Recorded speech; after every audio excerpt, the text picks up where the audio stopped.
Okay, hello everybody. I'm Bradley Grunner with my YouTube channel, A Male Space, and today I'm speaking with Dr. Helen Smith, the author of Men on Strike, which I'm sure some of my audience has read or heard of. Can you tell us about yourself and what brought you to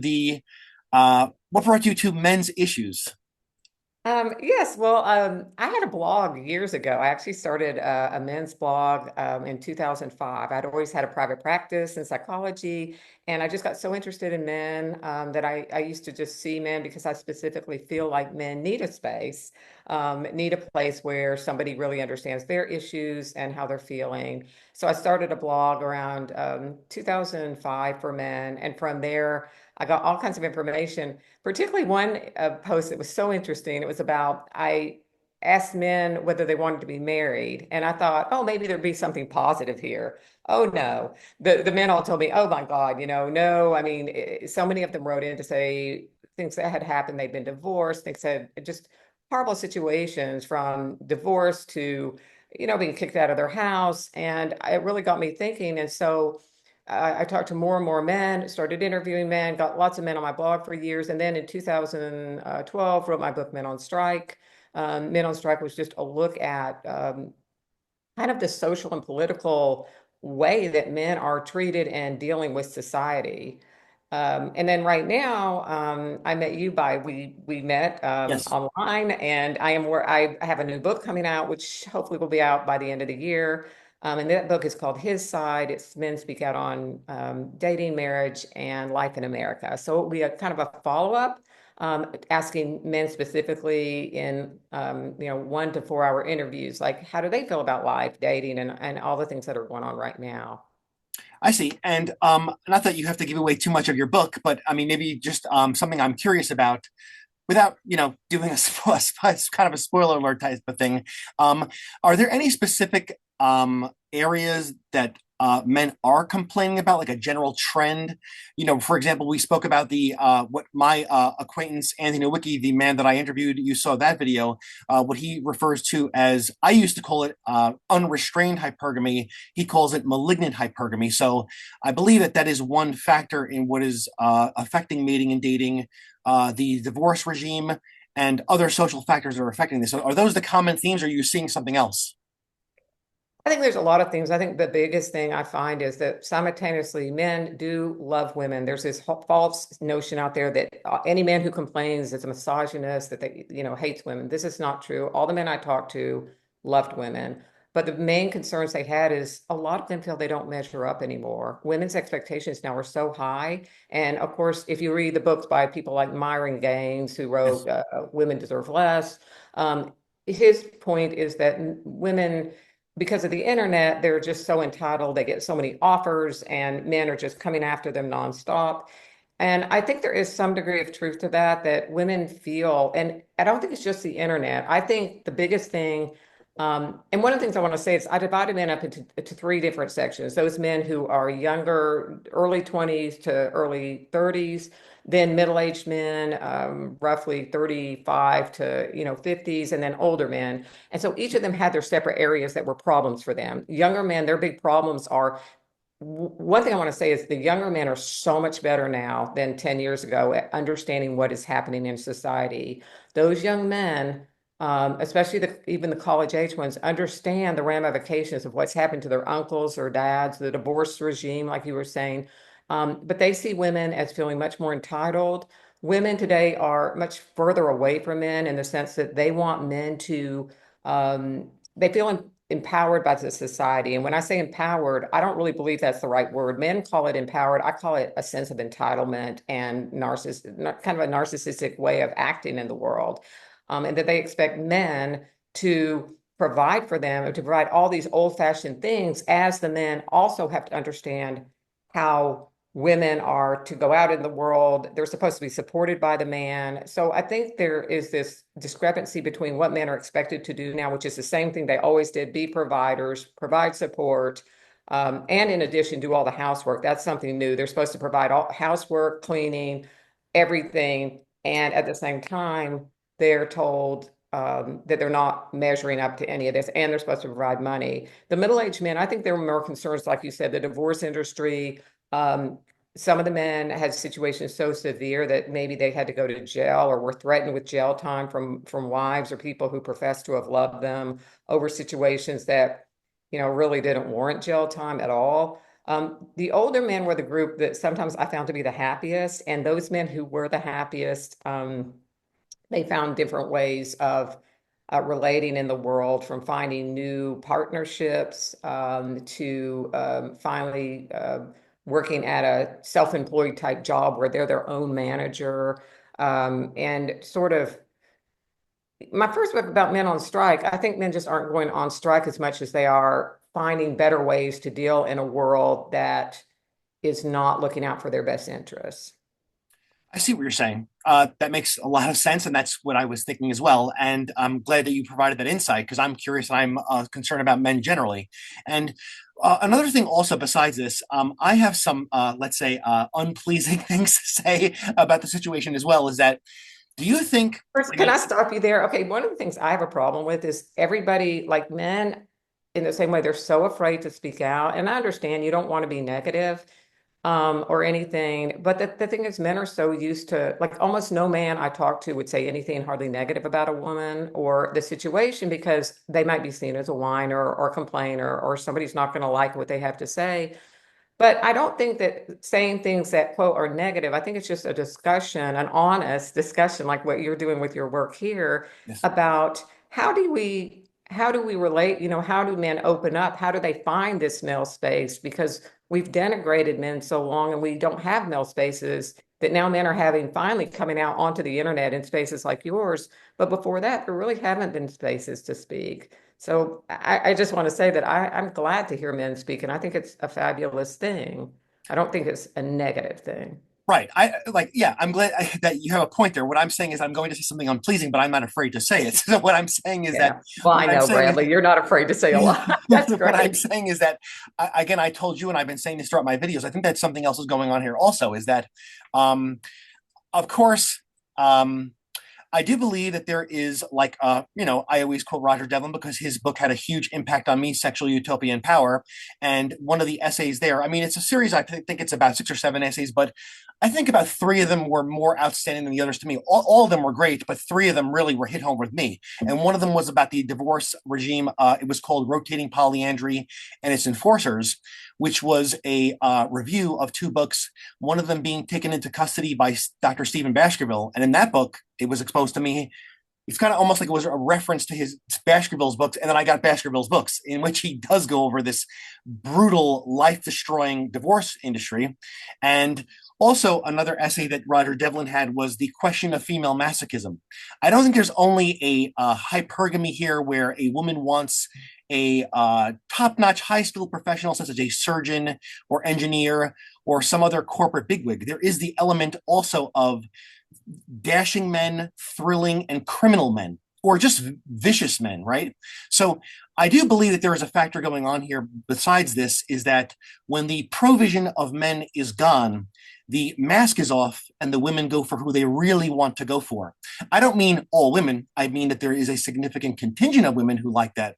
And I'm not sure if any men complained about this to you, because I say this often, is that I did not grow up in the roughest neighborhood of New York City, but being that Queens is so socioeconomically diverse, is that you start rubbing elbows with everybody there. Even if you grew up in, let's say, the more suburban area of, let's say, Little Neck, Queens, you're still rubbing elbows wherever you go with the, let's say, more antisocial elements of society.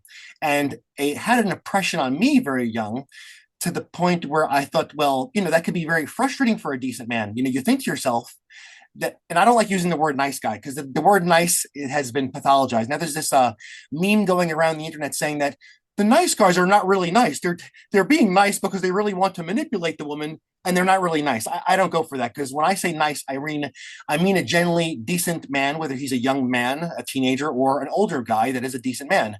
And I would say that sitting on the sidelines as a younger person who wanted to be decent, and I thought I was all right, is that there is this element of frustration where you see the men who are upholding society, and the criminal element or antisocial element gets an unusual amount of attention from women.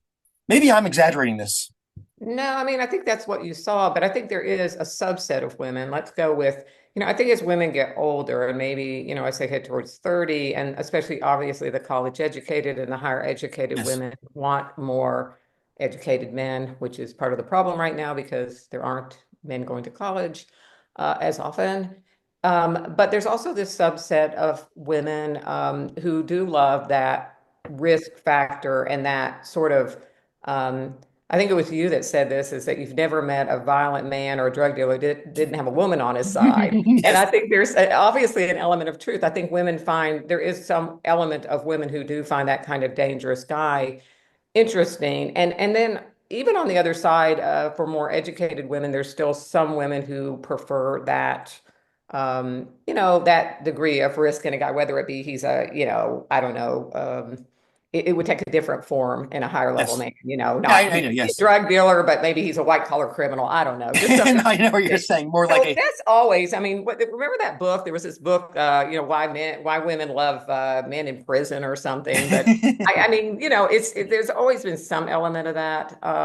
So I agree. I do think that, and I agree that it would be frustrating, particularly in the younger ages where men feel that, and I think we discussed this. And one of the things that I thought was interesting is just that women will say that they want somebody nice, but actually they want the nice guys later when they want to get married, say around 30 or something. And then the younger guys are sort of left out in the cold. And you've got all these people telling younger guys to buck up and get themselves yes. together, go work out, be this perfect kind of guy or something. And then if they do that, it doesn't really seem to work out because then you look around and you're like, well, wait a second, this drug dealer, the guy down the street who's doing nothing but living his own life and having a good time is attracting all these women. So some of the advice, I think it's frustrating because some of the advice people give is not really working. And Right. that's where the frustration comes in for a guy because he's looking around and saying, I don't have all these women yet because I'm trying to be a decent person and decent people aren't respected. I think that changes as people get older. I do Yes. think people get older. I really do see older women. And when I say older, even people like 30 going up, I do see them liking and being a little more mature about it. But at the same time, then you get into the whole beta thing where these women find these men, expect them to pick up, the pieces of some jerk guy who did them in, and then you're supposed to be this kind man who steps in and does everything as the woman secretly resents you. So it's a difficult dynamic, right? I Yes, mean, I think it's a very difficult dynamic, and I think that one of it is caused by, for example, people do not get married young these days, and it creates this decade of the 20s in which all this kind of as Baskerville called it, this sexual anarchy where there's no rhyme or reason per se. People waste their time in situationships, so to speak, and also infatuated with dashing or thrilling men. And yeah, I think that it creates this dynamic in which go ahead. It seems oh, like well, did you see there was a recent article that I saw the other day, and it was about said that 37% of all younger people in their 20s don't want to get married anymore, just or don't even, I'm sorry, don't even want to date. They said they're over dating, and it was a lot of women, and they're just not, they say they're not dating anymore. The men were more interested in relationships. I think yes, like 46% of men said, I think the men are just more open. Like men are willing to sort of, I think they're just not as judgmental and a little more open into, we even see that with the online dating. I mean, everybody's seen these studies where it shows that women are so picky, they'll only take about 1% of men or something. I mean, it's more than that, but the men are just like, they look good, or they're picky, but they're not quite as picky. So I think you're right. I just think it's a very difficult situation right now. And like you said, if people they're not getting married earlier, but beyond marriage, I think it's even that they don't right now even want to date. More people are trying to date people they know as opposed to yes, strangers. And that makes sense, right? Because yes, now strangers, you're like, oh God, what are they going to do to me? yes. I see what you're saying. Yes, I mean, yeah, I think that it creates a lot of confusion of what to do when you're not steered by family and community, as I think that happened before, before so-called dating, there was family and community involvement with who paired with who. I don't necessarily mean a hard, stiff arrangement of marriage, but more kind of like a softly arranged marriage where, people would pair up with who they knew or someone would introduce someone to a friend. And I think that that was the better way to do things rather than this, I think they were kind of returning to that, is what you're saying. Like people are, Yeah, so yeah, maybe you're getting your wish here because I do think people are they're tired of it and they're looking around and they're saying like I would rather go find somebody I know because they're safer. In the world right now, it is really hard to know who to trust, right? We've got so many people don't trust each other, whether it's politically, whether it's just socially, with everything. It's very easy to get back at people. So you kind of got to really be careful. So maybe people will as time goes on. I mean, I guess what I don't like is you see more and more people are just giving up on dating altogether and they're young. And then you kind of wonder, what's going to happen as they get older. Is that going to be a satisfying lifestyle to them? I don't know. That's a question that we won't know for probably 20 years or more. right. And I mean, I don't want to put my feelings on others. I mean, I don't have all the, I do not have answers. I'm just trying to have this discussion with other people who are concerned about the plight of men in the current day, and even women too, because we are not going to get along with that unless we cooperate with each other, I think. And I don't think that men do well. I don't think people in general do well alone, but I think that especially men do not do well alone. And I'm someone who admits that this thought. I think that a lot of men might not want to admit that because it makes us look weak, but we are the weaker sex, sexually speaking, which is why I think that women could go through this kind of limbo without dating, take it or leave it. But when men, I think maybe this is just my feeling, but I really think I'm onto this. Is that I do think that, as a infamous man once said that I'm not going to mention, he said that nothing makes a man angrier than lack of a woman, and I actually do agree with that. But that could just be my personal feeling. So I think also there's this emphasis now that you got to have a woman. And we didn't used to have that. We used to have men who didn't have women. Remember, there's always been these old bachelors back to the yes, beginning of time, and it was a pretty high percent. You had to beg men to get married. Like men did not want to get married. That was not the normal thing. It was a societal norm that men get married, but a lot of them really didn't have any interest in it whatsoever. So when you say that, I don't know that that's really the case. I guess my concern is that there's so much emphasis now on like we treat men like women now. Everybody wants men to be women. yes, So the thing is, oh, if you don't have a woman, you're some kind of, loser. And I guess that really bothers me, right? Because why should you be a loser because you don't have a partner or something any more than a woman should be a loser because she doesn't have a guy. But now everybody tells a guy they're a loser. And if he says he doesn't want a woman, then he's told he's some, misogynist or he's some kind of loser. I think a lot of men are just, I mean, it isn't great, but I do think a lot of men are just sort of like, you know what, I'm just going to go find something else, whether that be their career or their own interest in life or whatever. And I think that men can still be okay that way. I know lots of guys here in Tennessee, and honestly, they live on the lake and they have a great life. They don't have a woman. And right, can I say that their life, can we really sit here and say their life's worse? I don't think so. Not the men I've met. Um, right. might be for some, sure, but Yes. Or it could just be my own bias, though, because as I said before, and I've been saying to the other three people, some of what I say here is repetitious. Unsurprisingly, is that, like I said, when I was discussing this issue with my uncle, and even after our interview that time, we were talking about his time in, let's say, the early 80s when he was in high school or, college, that there wasn't this emphasis on who was going out with who and who was screwing who. And did you have a girlfriend or not? And then fast forward when I was in high school and college, this was a very, like, almost an obsession, is who's going out with who. Do you have a woman? The man who is not having sex at we're talking about young ages here. I mean, men making fun of other men at 16 or 17 years old, and these people are just trying to be kids.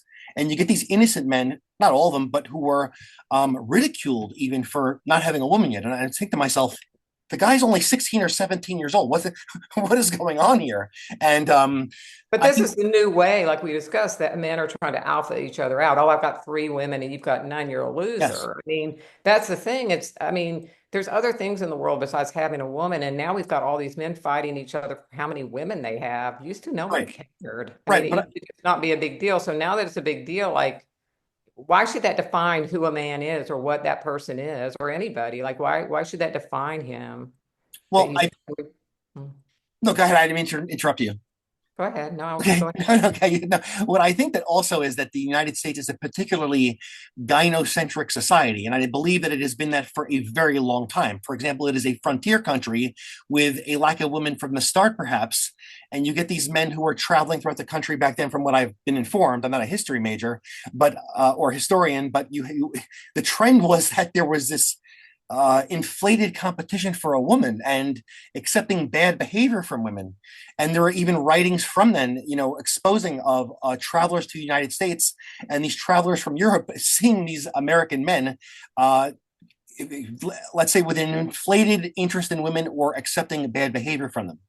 And I think that's a factor as well. I think it's always been like that. I believe that, again, I'm repeating myself. I think that America is a particularly gynocentric country. So men are But in judged. the old days, if women had bad behavior, something happened. And you got to remember that one of the things that was happening is that men who were married were responsible for women's behavior. So if Yes, that woman did something, he's going to jail. And he could, not only would he be going to jail, but his family would suffer because his kids and his wife and he'd be gone. So, right. and now men aren't really responsible for women, except they somehow are, because now there's this dynamic. The young guys have told me that there's this dynamic where they're responsible for everybody. If a woman goes to a party and she gets sick at that party, the men are to blame. Yes, If a man like at a frat house or anything tells a woman what to do, hey, we're not allowing you to drink. Now he's misogynist and part of the patriarchy. So you're in this kind of it's a very difficult situation where you're both responsible, but you've got no authority, right? And right. that's the thing that men have told me the most about, other than the father issue, which is another issue. There's not enough dads around. And that was really the number one issue most men have discussed. But I do think this issue, men without authority, men who are told to be responsible without authority, who was it that said that is slavery? There was some famous men's rights guy who said that. I don't remember which one. I'll have to figure it out. But, you know, responsibility without authority is slavery, right? I mean, it's Yes, not fair to tell men that they're responsible for women. And even if you're married, think about it. I mean, the laws have changed. We used to have coverture, right? Coverture yes, was the old way of, yeah, men um, sort of the wife, what they did, the men they were responsible for. But now the women aren't responsible for men's behavior. It's just that they can control the men's behavior. If you're married and your wife decides to turn on you, it's really rough. Now, more and more, I have noticed, and this is one thing I admire now, is a lot of men are fighting back, especially in the Black community. I talk to Black men, and a lot of them, when they've got like a baby mama or somebody, if they're fighting for custody and they're winning. So I yes. think that is one of the things that is changing a little bit. When I wrote my book, Men on Strike, um, I think there were a lot fewer men getting custody of their kids, something like 20%. And it's coming up. Men are fighting. They're understanding that it's a fight and that you've got to get yourself a good lawyer. And you can't, a lot of men, I think, just used to be like, oh, just give the woman everything, the kids, the house, and walk away. But I think men are changing their tune and a lot more men are standing up, which Yes. I admire. Yes, I think that's great. And that's one of the reasons why I've been pushing in all my talks to everybody on my channel so far. I've been pushing the book, The Case for Father Custody by Dr. Daniel Linnaeus and The Garbage Generation by him as well. And I believe these books really have to make their way into men's spaces because most of the men that I speak to have never heard of these. And in the book, The Case for Father Custody, there is even a video on YouTube by Dr. Daniel Linnaeus' speech discussing the case for father custody after divorce. Well, we're talking about when the man is not at fault. Because to remove custody from a man who has not done any wrongdoing is not justice, as many are discussing these days. So, yeah, I think that exactly you bring up great points, actually. And being that we're somewhat on a timeline now, also, we wanted to discuss the increase in the binge drinking Yes. amongst women compared to men. And Yeah. I saw some articles online. I saw the article that you sent to me, and then I went to some other articles, and it shows that possibly it's because there's a marked decrease in the men among for drinking and an increase in the women, or perhaps maybe it stayed the same and the women are just drinking more. I actually think that it's just men stopping as much drinking. I think it's men stopping drinking. I think they Yes, showed that women had increased over the years, but like currently since 23. I think women are sort of staying the same, but it looks like more because the men's are dropping. And what's interesting, and it's the binge drinking we're talking about, not just, going out having a couple of drinks with somebody. We're talking about binge drinking. So men's binge drinking has dropped significantly. So what is the reason that you think that men have quit drinking so much? I think that there possibly might be two reasons. I think that one of the reasons is because there is a huge increase. Because of, I mean, I'm glad. I mean, you know me, I'm the gym rat. As a former bodybuilder, I went to the gym this morning even before I spoke to you. I'm always, I'm a dietitian as well. So I think this is a great thing. But I do think that it also is maybe perhaps from the hypergamy and men really having to be on point with their looks, their clothing. I think that this is good, though. People should be concerned about how they present themselves to the world, but maybe there's an increase on the focus of it because of the more competitive sexual environment. And secondly, men, like we've discussed, are taking charge of their life and perhaps. Despite what I said about the feelings of not being womanless, that, like you said, alternatively, that men are they are not walking away entirely from women, but they're on a more self satisfying or actualizing path. I don't want to say selfish, but actualizing. And Yeah. part of that is taking care of your body and engaging in physical activity. And I yeah, think that's part of it, but I think the strongest thing I found, because I was interested in when we were talking about doing the thing on binge drinking. So I asked some of the men I had interviewed for my book. I went back and emailed some and then saw some in person and said, "Hey, what do you think of this binge drinking?" The number one answer I got is, "We're all smoking pot." oh, okay, They're home smoking pot. I So see. they're like, "Oh, drinking, it's okay on the weekends, but we're home playing video games and smoking Oh, pot." Or not just playing video games, but a lot of the men said they found cannabis more satisfying. I see. And more men, I think 17% of men overall in the younger age groups smoke pot, and less women, maybe 7 to 11% of women smoke pot. It's much more addictive for men. Um, and I find that a little troubling just because they do find that, men at younger ages in the late teens and early 20s, that's when sort of psychosis can set in if you're prone to something like that. And I think that cannabis can make that kind of thing worse. Yes. So for some people, that subset. That said, I mean, I think men are maybe just substituting one thing for another. The other thing, I think one of the articles mentioned was loneliness for men. They thought that maybe men were lonely, but I think if they're lonely and sitting home smoking pot, is that any better? They were saying they're lonely, so they're not going out with friends drinking, but I'm kind of like, you know, um, and I think that this whole thing brings us back to the sort of the big thing of male friendship, and that was another big thing that has been missing, and that maybe um, I think more men are talking about being lonely. And I think that loneliness is also affecting how men's health, right? But I think this whole movement into weightlifting and to keeping yourself active and feeling good is also a wonderful thing for men. I myself have observed many men at the gym connecting, and you can speak more to this, but I see them connecting, talking, and working out together and really sharing problems at the gym. And it might not be the way women would talk, but it'd be more like, hey, something happened. Or one day I saw a guy got so mad he punched the wall, and his friend was like, hey, calm down. They were doing the squat, they were at the squat rack. And I thought, oh, that's really kind of interesting. Like, his friends trying to help him work through something. But as far as men, when they need help, the research shows they don't go to therapy. Only 6% of men said if they have a problem, only 6% of men said they'll go to therapy, but the majority of them said that they would go work out and exercise. So, in your opinion, do you think that's a positive or negative thing? Like, do you think working out can give you that sense of a feeling of fulfillment or help you with a problem? Me personally, I'm speaking only personally on my behalf, considering that I had I would say even a severe depression when I was younger, and I was physically active, and I did hit the gym. Maybe not maybe I started hitting the gym in my teens, maybe not as religiously as I went on to, but I would be physically active, and I could say that no, the gym did not do that for me.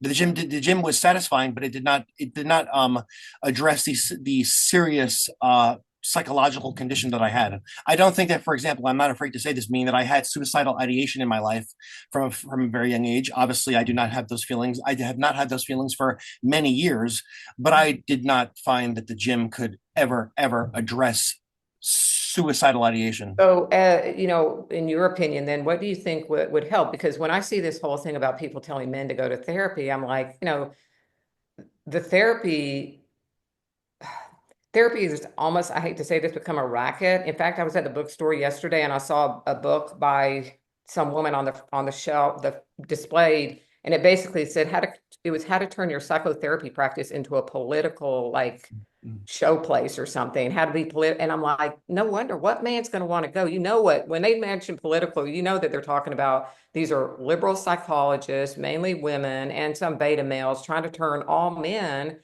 or any women who have other opinions to tell them that's a negative thing. And I think, how are you going to relate to that? I mean, when you've got 90% or more of psychologists or therapists who are have this mindset and maybe even a mindset against men, like in what way would you trust to go out and talk to someone? So that as a psychologist, I'm very concerned about that. And I do wonder then what avenue is there for men who say are depressed or suicidal if the working out that they're doing doesn't help. And one thing I did not see in the data was that the men were reaching out to a friend. And that concerned me because when I actually talk to men, their feeling is a friend helped me, a male, usually a male friend. Is that something you can relate to? Yes, I can relate to because there were times in my life where I actually called my friends crying on the phone, two of my close friends, even in the middle of the night. Even let's say, even if I recall correctly, I called one of my friends. He's actually an Instagram. He's Instagram famous. One of my friends actually. I actually spoke to him actually, and we know each other for over 20 years, and he helped me on numerous occasions. And I had another good friend as well. I had two friends that were very concerned about me. I also had some family members that were concerned. So I had a support system people who truly cared about me. But I also had a therapist also that was not the sort of therapist that people are complaining about, meaning that I've also sometimes joked to my friend that my therapist, I had a male therapist who, let's say, was uh, red pilled, so to speak, before the term red pill we even knew about it. My therapist already knew about all the social situation. He knew already about. He was very aware of how people really behave, and he was not afraid to say it. He did not sugarcoat anything. He did not sugarcoat female behavior. He all that we've discussed here. But I mean, how often would someone find a therapist like that? My therapist really pulled no punches. Yes. Yeah, well, I mean, that's my concern because fewer and fewer men are going into psychology. It used to Yes. be when I started in the field, say in the 80s, it was changing. But you know, it used to be 60 or 70% men, and then it sort of changed, and now it's totally flipped. I think there's something like 34% men, 66%, and of therapists, it's even less in general. And I'm not saying that all therapists are like this. There are some good ones, but I think the thing to do for a man is to really ask around if you want a therapist, find other men who have seen that therapist, or you know, preferably maybe you would want a man. But I also think, you know, people ask me all the time, like, why is a woman out here, you know, as some kind of men's rights activist? And I'm like, well, who would you want? Do you want a beta male who's up here like, oh, you know, men need to, you know, man up and do what women tell them? Or I mean, or do you want someone who's just sort of straightforward and going to say like, listen? And I think the big thing is that men themselves and each individual man, but you know, men, I think men do have the answers within them and understand things, but I think our society has a hard time listening. And particularly, I think women have a hard time listening to how men truly feel. It's okay if you're a man and you know you tell people what they want to hear, but once you start really getting into some of these issues, I think people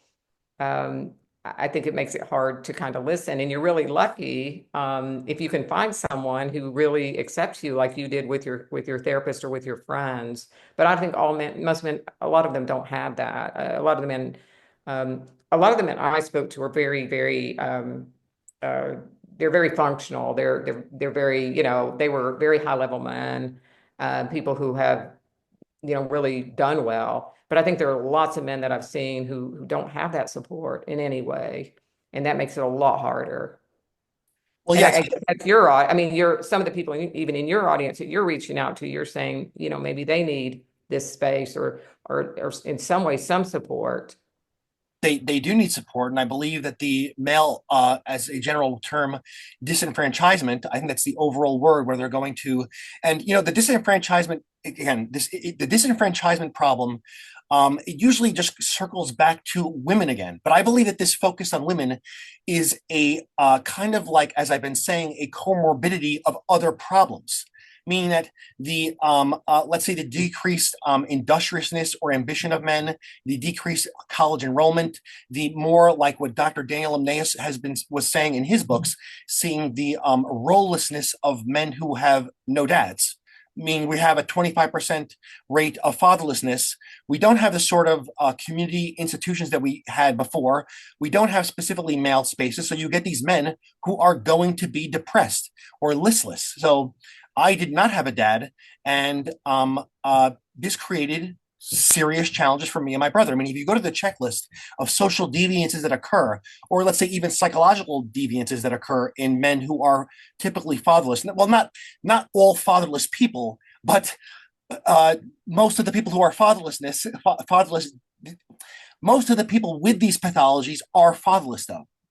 Yeah, Um, I think that being fatherless is, I mean, it's Warren Farrell in his yeah, books have talked about this. I think it is, it really was the number one situation when I was talking to men for both my books. And it definitely is worrisome. And, but I think there are ways to connect dads back into, you know, kids' lives. And I think one of those things, and, that we need to explore is maybe all boys schools, other area. We have no yes, male role models, you know, so, and that's the whole thing for another time yes, because I you know, understand we that. were almost out of time, but like, Yeah, I think that is a conversation to continue is the, you know, where do we find those male role models for those young boys, because they need them. I think it's very hard and girls too, but like specifically, we're talking here about boys and boys they found without dads there is there's a lot of suffering there. I think it was Stephen Baskerville that said, you know, a boy without a dad, or maybe it was Warren Farrell and John Gray. They have a book called The Boy Crisis, and I think they just said a boy without a dad is like losing a part of himself. yes, Yeah, I think that was John Gray and Warren Farrell. The Boy Crisis, a really good book for any of your viewers out yeah, there who also want to learn more about Warren Farrell's work. That's especially if you have kids, but yeah, it's a great book. Came out about 3, 4, or 5 years ago, something like that. The Boy Crisis. But I appreciate your time, Bradley. yes. I really love talking to you and Yeah. good luck with your space. And hopefully we can continue our conversations and you are reaching a lot of men out there. And I think this is fabulous. Yes, thank you. And I don't keep you too much. Can I just ask you one more thing about the drinking thing? Unless you have to go, I won't ask you. No, ask me one more thing. One more thing, and hopefully I can speak to you about the fatherless problem another time. I would love to actually. So, Okay.